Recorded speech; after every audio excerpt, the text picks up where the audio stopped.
When? So the first question, you want me to read the question? Yes, please. Okay, with everything you've got going on in all areas of your business slash life, what would you say the biggest challenges you may be facing? Staffing, she needs a bookkeeper, and just the operations of a business, dash the back office were her responses. And then did we ask her after that? That's interesting. Tell me more or not? The question is here. Um, she didn't really have she didn't really respond to that. She was kind of Okay. like, I mean, that's it, you know, Right. Right. without saying no more, but she Yeah, didn't expand yeah, that's expound fine. on that answer. Yeah. And that was kind of consistent. So number three, so two is a thanks, tell me more, no answer. Number three, if anyone could help you in any area of your life, what would you love help on? She would like a handyman for herself and for her clients, Interesting. which is not that. I mean, it makes me laugh to read it relative to what we're talking about. But when I think about our lives and in our Ab- business lives, that is a huge thing. You can find somebody that is willing to able to do the small jobs, Oh, absolutely. little stuff, right? They're Absolutely. either worth rehiring or having, or they're so good they go on and keep doing bigger things, or somebody just ties them up, and then they're no Right. longer what they set out to be. Right. Uh, Right. so again, Okay. thanks. Tell me more was a dead end. Okay. Uh, what more can I tell you? I need a handyman. Okay. Number five, in your dream world, how many customers would you ideally like to have over the next 12 months? Six larger clients. She prefers residential. Um, residential preference. Plans through job completion. So they're involved literally from the plan stage, all the way through the last little thing is put on the shelf. Yep. And so now it's right, the people are moving in. Yep. So that is her deal. Roughly how many customers would you say you had last year, the year before, and the year before that? She's had about 25, approximately 25 per year, but which is what drove her to say she'd rather have six larger clients where she's just, you know, inundated with them and not taking on so many different individuals. Okay. And then seven, what would you say the biggest challenge you think you might have in getting and or serving clients? Her time. Word of mouth is how she gets them. And we talked about referrals, and she would not object to asking clients for referrals or being asked for referrals. So I kind of expanded it into that Nice. area. So that's it. We had seven questions. And Nice. then we do have second interview questions Okay. that I have a copy of here already. Did you go ahead and ask her any of those? I did not. Okay, good. So, okay. I don't, the hard part is not teaching people um how to ask the questions, although there is an art, there is a science, your tone, your body language, how you go through it. There is something that there's a lot of teaching that can be done there. The thing that's hardest to teach people is how to listen, not only the words, what people are saying, but the energy and feeling the energy of what they're saying. And so what I try to do is when I'm hearing, I'm trying to get a visual of what she looks like. Is she blonde, brunette, her age, how she look, what's her personality? Like, is she mom, grandmother? Like, I want to know, I want to feel all of her energy. I want to feel like I want to listen to her in a way that nobody's ever listened to her before in her life. Because if I can do that, if she believes I do that, then she'll be hypnotized by me. This is very, very hard to teach other people how to do it. I was at up in Milwaukee, Wisconsin. Tom and I were doing an event up there for Easter seals, and I was talking to Freddie, and we were at a bar, and we were talking, and he looked at me and he said, "Mark, I've never talked to anybody like you before." What do you mean? He's like, "It's weird on how when you're talking to me, your eyes connect with mine. And it's like I'm the only person in the world. Like there's nothing like you are so attentive. I've never met anybody so attentive to listening. Like there's nobody else. It's like you're going deep into my soul." So I don't know how to teach that other than tell people this is what I've found. So when Alan's sharing all of this with me, I just want to hug her. I just do. I'm like, oh, oh, oh, oh, oh, I feel her pain. Like I feel, oh, man, it's tough. Man, would I love to help her. Question?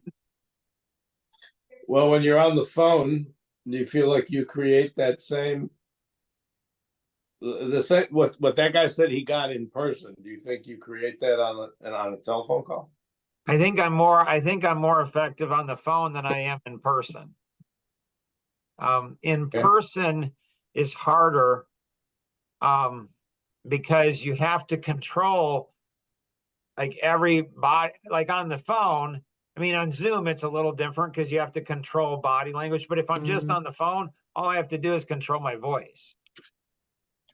Whereas if I'm on Zoom and they can see me, or if I'm in person, I have got to go ahead and control everything, my eyes, my face, my hands, like everything that I have. So it's a lot for me, but I did just phones for like 20 years. So, so it's like a blind person, and so I do it either way. That the voice is very, very powerful. So understanding the voice and coming into alignment with the voice and to where she feels in flow with me. Like she can't even explain it. It's like it's a subconscious feeling. It's something where she's like, this guy, if she's married, she's like, I'm trying to get her to feel subconsciously like if my husband could only listen, like Mark listened, like, man, this guy listens. Like he is so into me. And so it's not just to be, it's not mechanical, like, oh, here's this and here's this, it's this. It's an entire picture that I get with this individual. Questions? No, not for me. Jim, others? No, I muted because there's lots of people yah-yahing by me. So no question. Okay. So then what I do is I paint a picture. And I'm like, how am I going to help her? Like, how am I going to change her life forever? Like, she's not expecting anything. Her expectations, like most people don't ask the question. Just somebody asking the question makes her like, wow, somebody actually cares.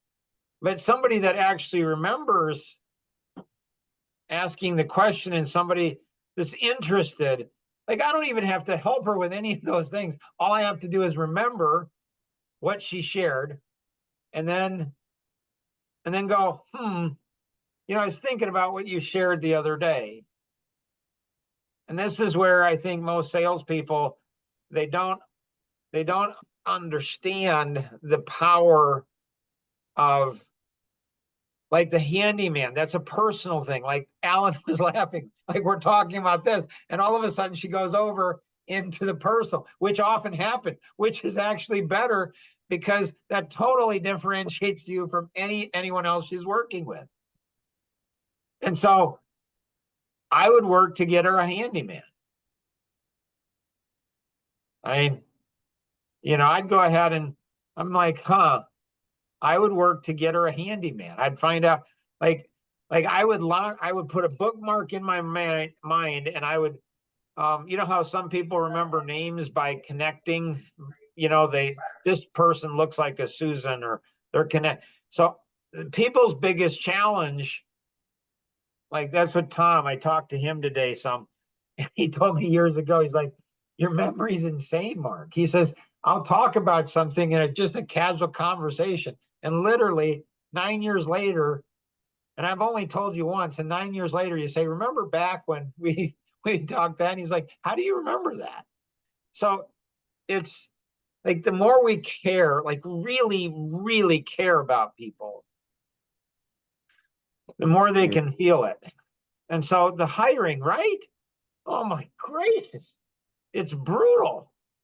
Like it's, and then I think, so I'm a big advocate of writing things down, although like for me, since Alan wrote it down, I don't have to write it down. And I prefer not to. I prefer somebody else to be with me writing it down so I can feel the energy. And so, so she wants to go ahead and reduce. She wants to reduce her clients by 2/3. She wants the unit number. She wants, rather than 20-ish, she wants 6. Did I understand that right, Alan? You did. Yeah. So it's like, holy cow. I'm guessing she doesn't want to make less money. So she's probably wanting clients that are 3 times the size of what she's got now, which. Right. Or all jobs that require plans. I mean, real projects. Right. Whether they're remodel, but gutted or a new build, right? She wants that size project, 6 of those versus, can you help me with my bedroom? Can you help me with the kitchen? Whatever. Right. Yeah. And so then I would go ahead and so I'm feeling that, like I'm feeling those are 3 pieces where I'm like, boy, if I could help her with a handyman, and the handyman might be the number one most important thing. So I'm looking, what's the most important thing? This is what I learned about women. My mom, when I was 9 years old, is pay attention to the things that nobody else pays attention to with a woman. With my 4 daughters, always tried to go ahead and find something unique, something different, something that would set them apart, something that they would say, Dad loves me better than any of the other kids. And so always trying to find something that it's like where they just shake their head like Tom does and like Freddie did. And he's like, how do you do this? Like, how in the world do you do this? And so if I can get her a handyman, if I can go ahead and help her to hire somebody, and then if I can go ahead and help her to go ahead and, triple the size and 1/3 if I can help her to do that, oh, she will love me. Man, is she going to love me. The handyman is the easiest, I think. I'm pretty sure. The hiring is probably the next easiest, although hard. And the tripling, getting 3. So what I would do is I might go into the hardest one first. I might go ahead and ask her, like what size of projects. So what I'm doing is I have to go in and I have to check it out. Like, have you had these kind of projects? Yes. Where have you gotten these type of projects? How did you get them? So when people do things, they're not really paying attention to themselves real well.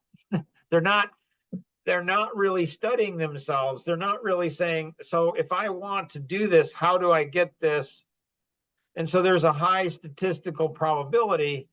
I mean, does she get one of those, a year? I don't know. Well, where does she get it? Where does she think? I would spend potentially an hour with her or whatever she would give me. And she'll probably give me a lot of time because those are the 3 most important things she wants. The handyman, I would go ahead and spend a few minutes with that and say, hey, Could you do me a favor, just whenever you get a chance?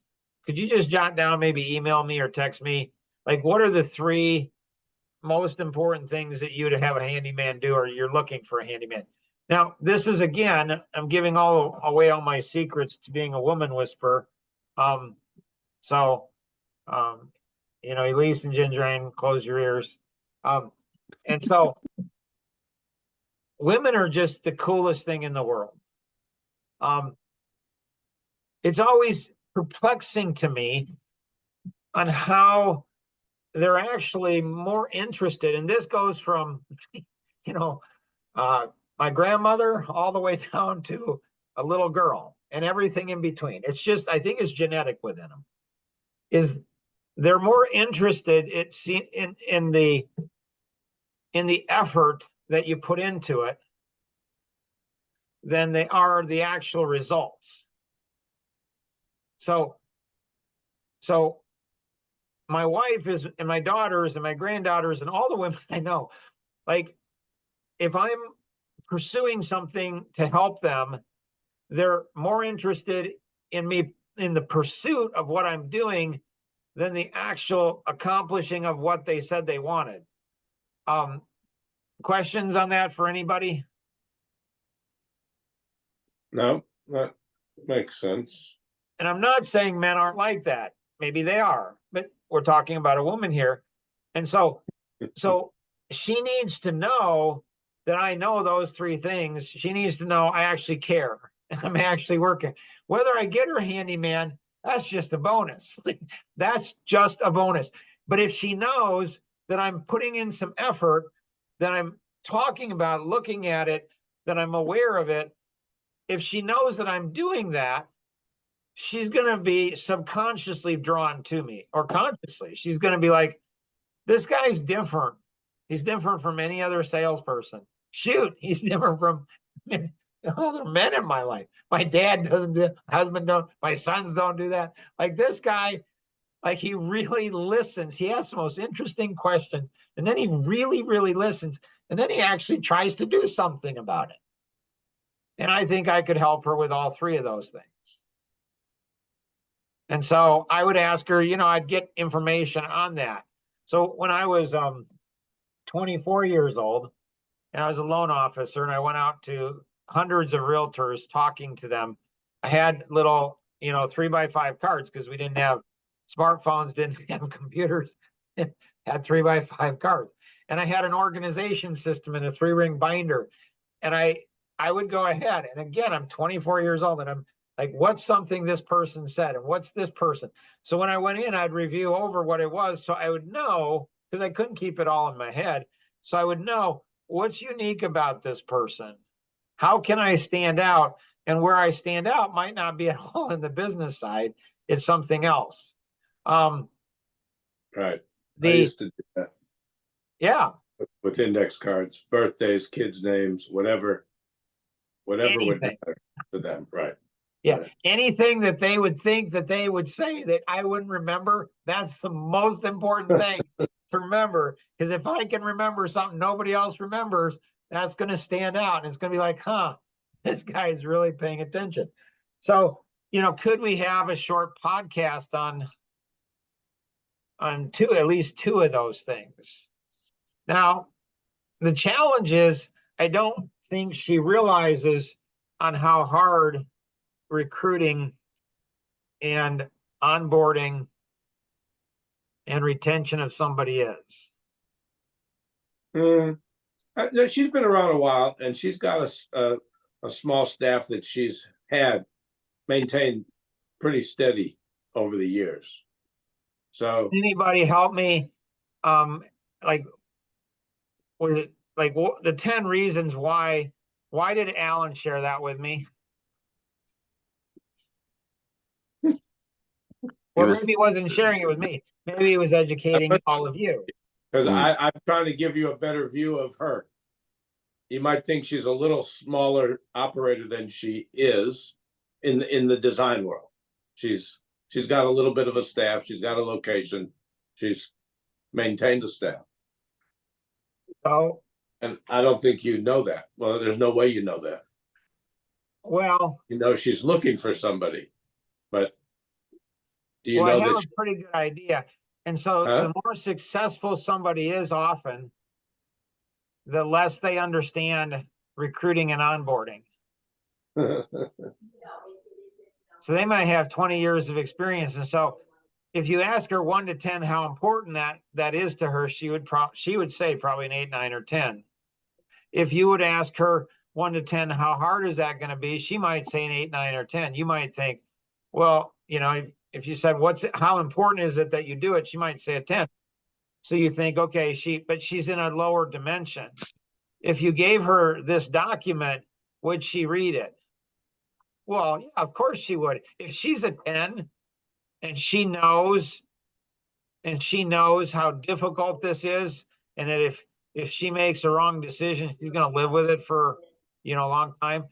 So if she's really truly a 10, and if she's really truly understands how hard it is to recruiting, you would give her this document and she would absolutely eat it up, and she'd be like, Alan, who wrote this?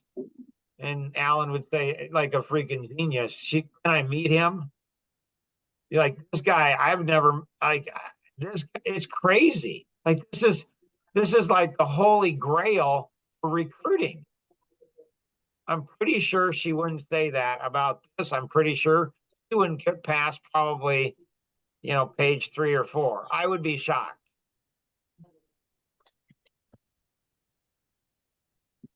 Okay.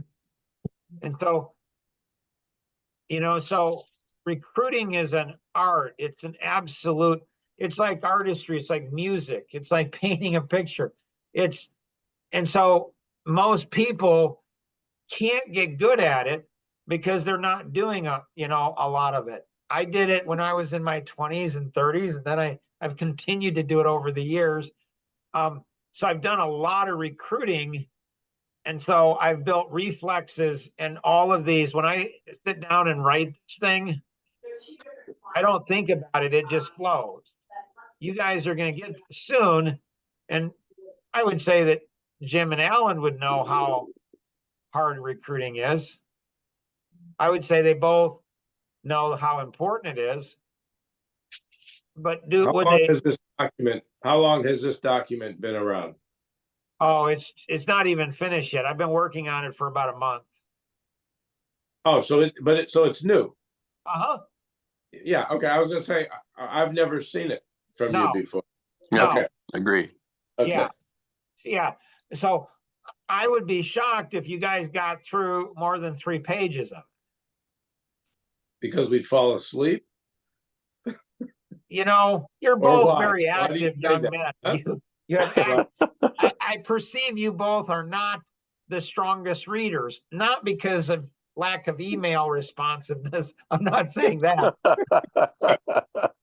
I'm just saying that you got a lot of stuff going. And so I would be shocked if you go ahead and read this, but I'm interested in your feedback. It's quite a bit. on the first 2 or 3 pages. Yeah, just like, on 2 or 3 pages, you say, you're right, Mark. I only, and so I'm How long is interested. the document? How long is it?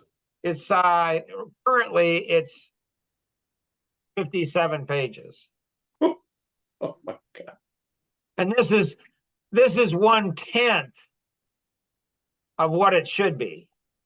I'm disciplined because it's like it doesn't take very long to say ask these 7 questions. But it can take me an hour to explain the science, the tone, the voice, the body language, the importance, the energy as we're experiencing on this call. Right. And so people don't appreciate the artistry of it, of recruiting. They don't appreciate the onboarding of it. So a lot of times it's just easiest, for Action Vision to do it, or and or EVAs to do it. Just have them. It's easier for me just to do an interview for you guys than to teach you how to do what I do. I would rather teach you how to do what I do, but it's artistry, it's a craft, whatever. So here, so I'm trying to think, I mean, but you guys could read it, and if you guys got through 6 pages, you could give it to her and say, I got through 6 pages. I don't know if you'll get through, but this is our executive. So you guys could go through it and read it, and there's like tons of just gems in here. They're so amazing.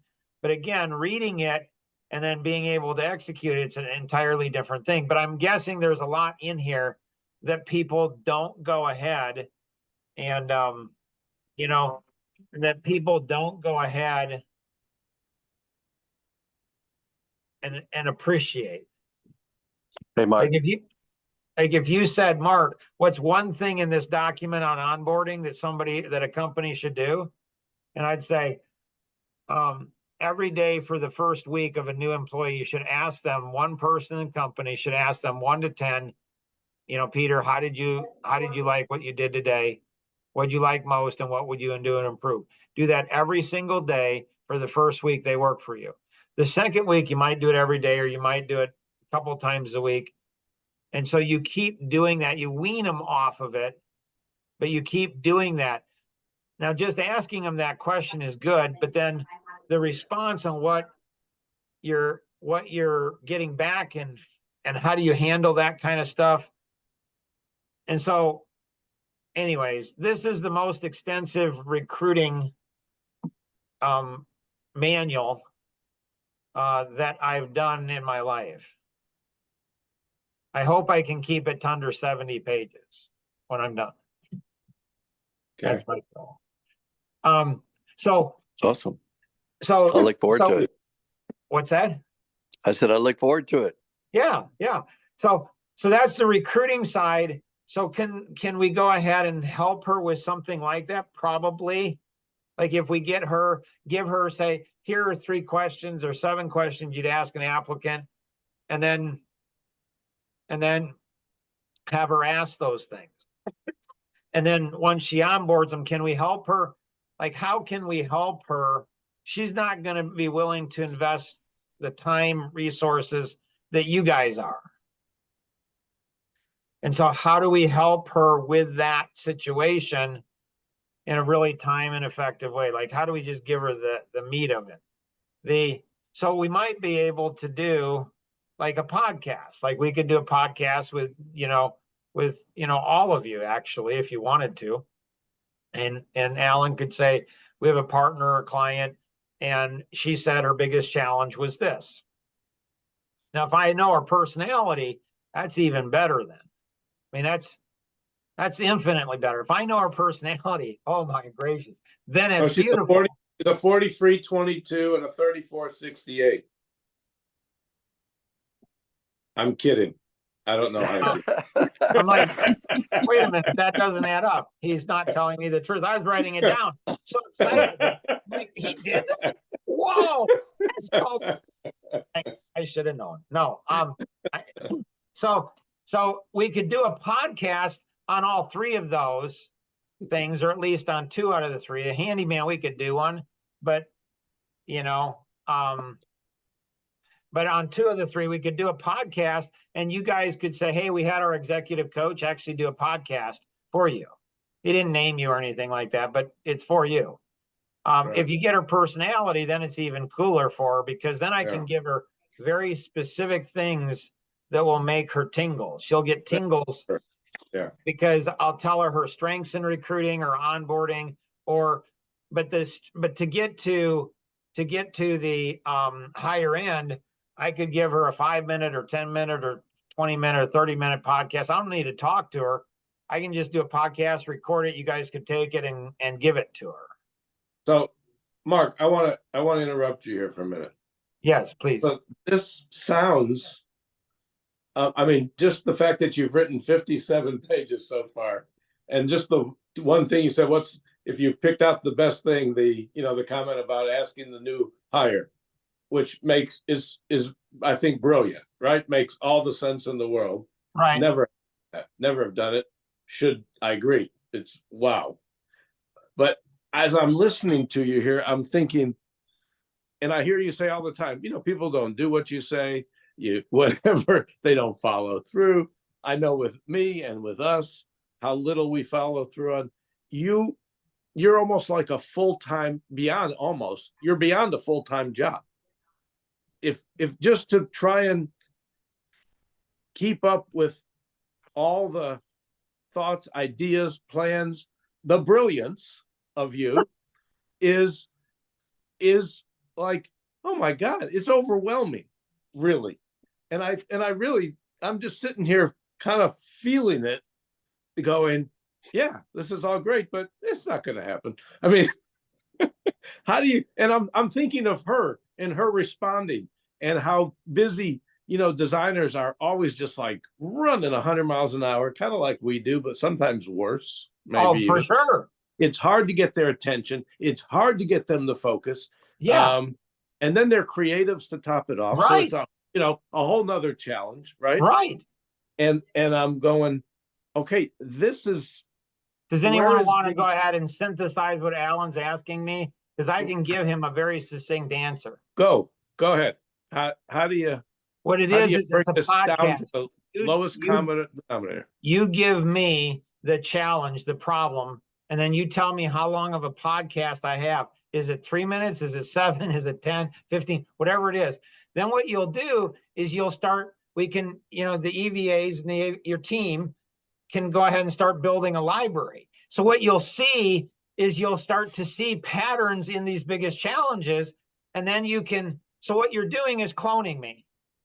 You're cloning whatever you want to call it, the genius, the magic, the whole full-time.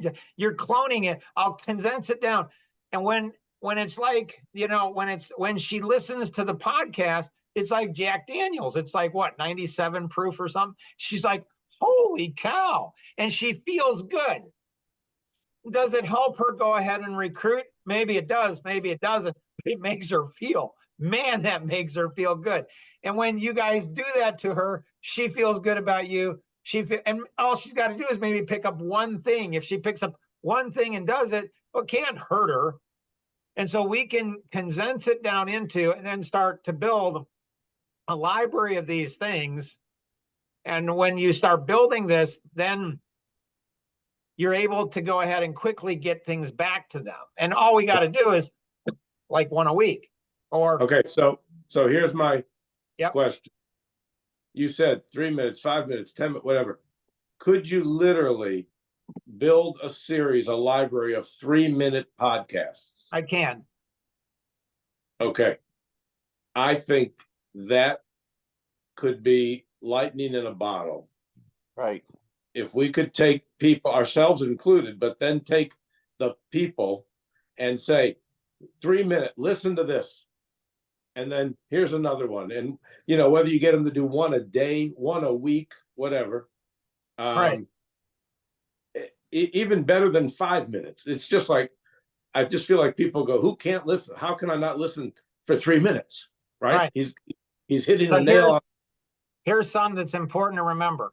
I remember when I was just a kid and I heard some pastor say, if I have a 2-hour sermon, it takes me 2 hours to prepare for it. If I have a 1-hour sermon, it takes me 4 hours. And if I have a 20-minute sermon, it takes me 10 hours. Right. So if I get it down into 3, when you say it's like white lightning, like it's like this.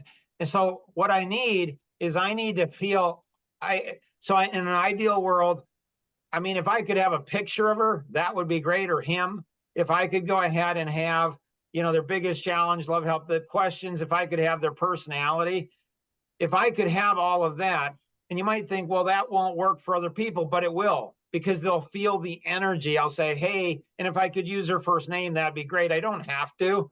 I would talk different to a man versus a woman. So I need to know if they're male or female. If I know their age and, something that helps me to nail it with them.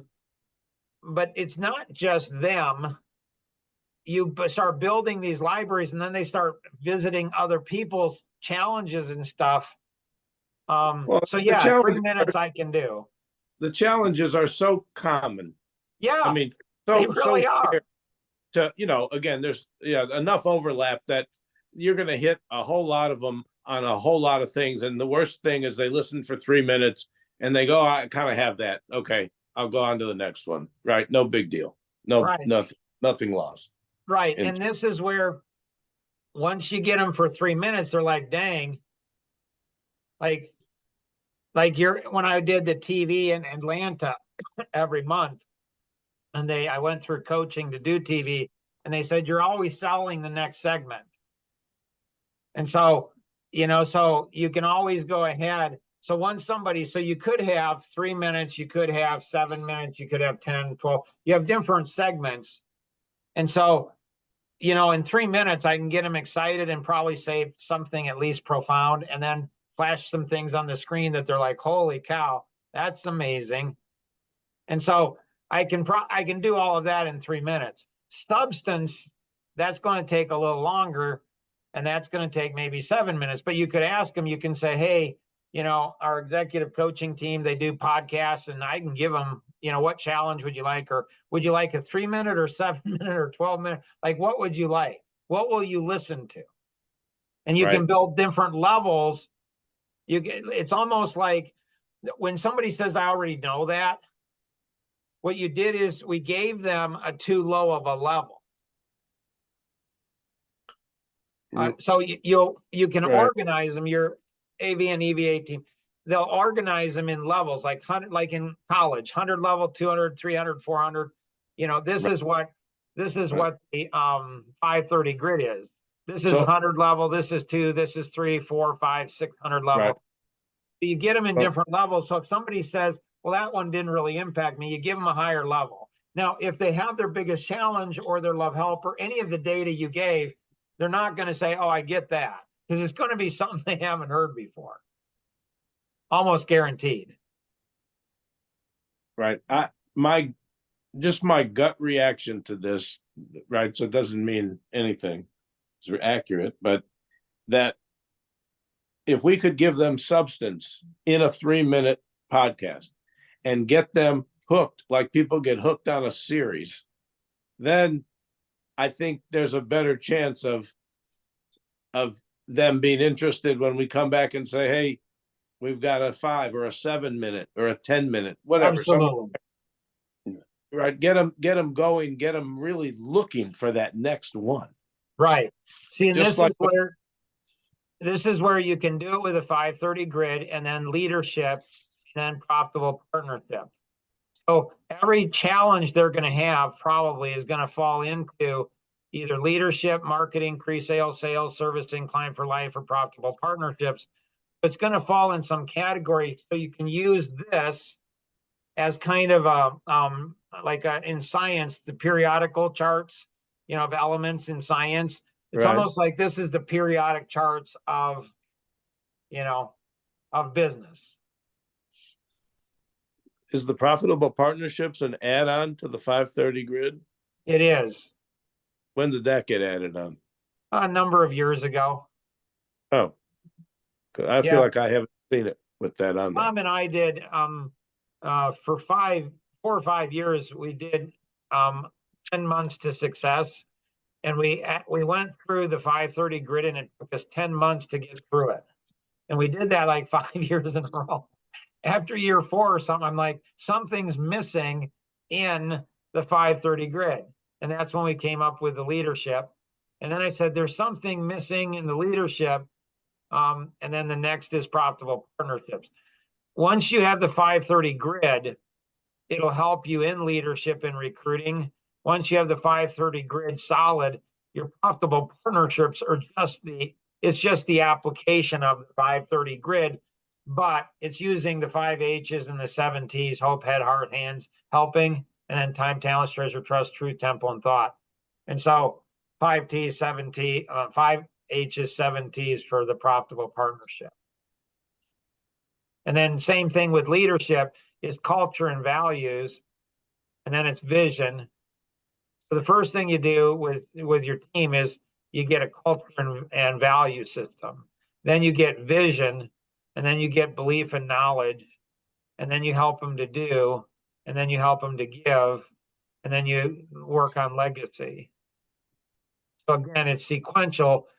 The left is the easier ones, kind of ish, and then more depth to the others. And so, yeah, we can organize them all into periodic charts. And when somebody says, something personal, like my biggest challenge is my husband or my 16-year-old daughter or something like that, there can be an entire periodic charts for relationships or family or whatever. So a lot of this is not that hard. It doesn't take that much time. I mean, it takes a lot of time behind the scenes, but to actually deliver it, it doesn't take. And then once it's organized and if you just consistently add 1 or 2 or 3 a week, whatever you want to add, you start building up a library. And then you start using that library. And then they start sharing that with other people. Elise Gendron, is this what you were looking for? Did I go way off direction? Well, it's a lot more, but I think that it's good. This is, this is exactly everything we wrote down. I'm glad you finally came up with it. You read into the situation. So, Mark, I'm just curious. I feel like that's the first time I've seen the leadership things at the top and the profitable partnerships at the bottom. Am I accurate in that, Jim, Elise? Right? Have we never seen that before? I don't recall seeing it, but Okay. Mark, are we seeing that today for the first time intentionally by you? Is there a strategy in us first seeing that now, or are you surprised to hear that we don't think we've seen it before? I'm not surprised to hear you guys say that.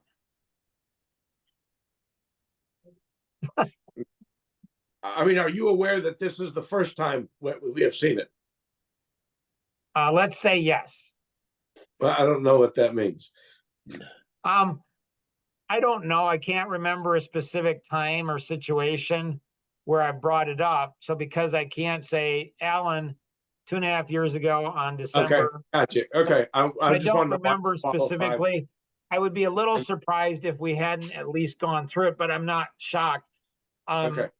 It can be like, it might be that you guys are advancing beyond, like you guys are starting to do more of these things. So you're ready for, like, you're not, I don't know that people are really ready for leadership and partnership stuff until you have not masteries of the 530 grid, but you understand, hey, we need to do marketing, pre-sale, sales, servicing, client for life. right. We need to do that for ourselves. We need to do that for our partners, our clients. We need to help them. If we can help them be more effective in their business, that's going to help us grow our business. Sure. So, okay, so Mark, what's the next step? So, so now that we've laid out the foundation, and I feel comfortable, next time I'm invited in, I can go through them a lot faster. So I don't need to put all of the mush in there. I can just say, okay, do you guys all see what I see? You guys will share what you see in the next ones. And then I'll say, this is what I see. And you look at what you see and you look at what I see. And then you say, is there a difference? How can he see these things? What we see in the interviews that we're going to do with the design. What are you referring to? The answers to the questions. Answers to the questions in the interview. Okay. Yeah. Okay. So there's a high probability I'm going to see magic in what they're saying. I'm going to be like, I just love this. And so once I see that, then I'm able to help the person. And so what's the next step for this woman, this one that you did? I would say the next step is, let's do a podcast or two, for her, and then start building the library. And then let's go ahead and,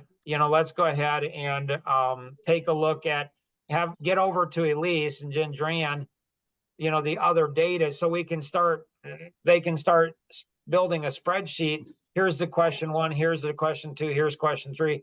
So then we can start seeing, so we can do a 3-minute on one person, or we could do a 3-minute on a topic.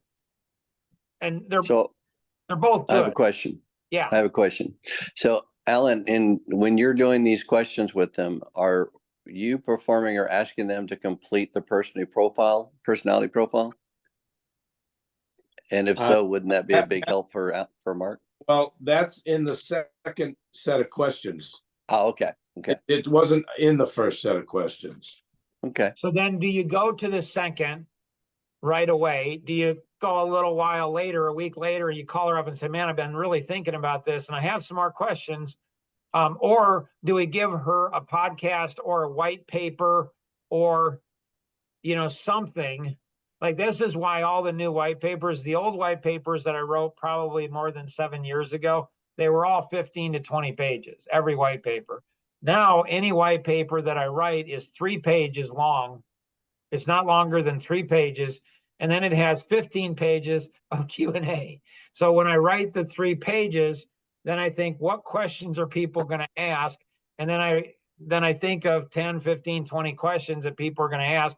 And then so people can get through a white paper. So it can be a podcast, it can be a white paper, it can be, whatever. So at one point I was doing speed coaching, like speed dating.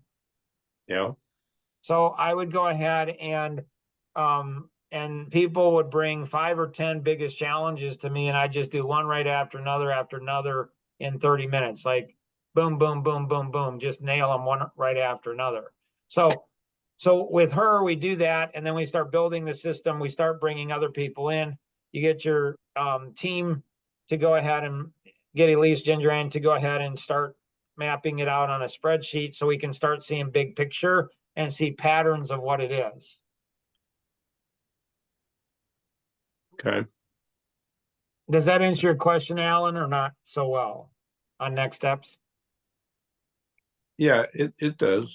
Okay. I feel like I could go to her with the second round of questions, and you'd be more effective, you feel like, if you knew more about her. For sure. The more I know about somebody, Yeah. the more I can sink into their energy. And so just if I see somebody's picture, I can absorb energy from the picture. So anything more I can have, but I don't need very much. If I just have one biggest challenge, man, I can absorb so much energy from that. But yeah, without question, the more I have, the more I'm going to be able to connect. Yeah. Okay. Anything else any of you have for me? No, I think that was plenty. Not for me. Yeah. Yeah. I think Good job. Good job. I think what Elise and Gendron are thinking, we need like a kill switch, like Or that Graham Norton show where people get up there and they can hit the switch and it tips you out of your chair backwards. right. Something. I don't know what happened to Mark. He just disappeared. Like Right. I don't know. He just left. We just launch him out of his chair. It's what I want. It's what I want the moderators of the presidential debates to have. I want them to be able to shut their mic down. Right. When they don't answer the question No after the kidding. second time, there's silence. Done. When they talk over their time, there's silence.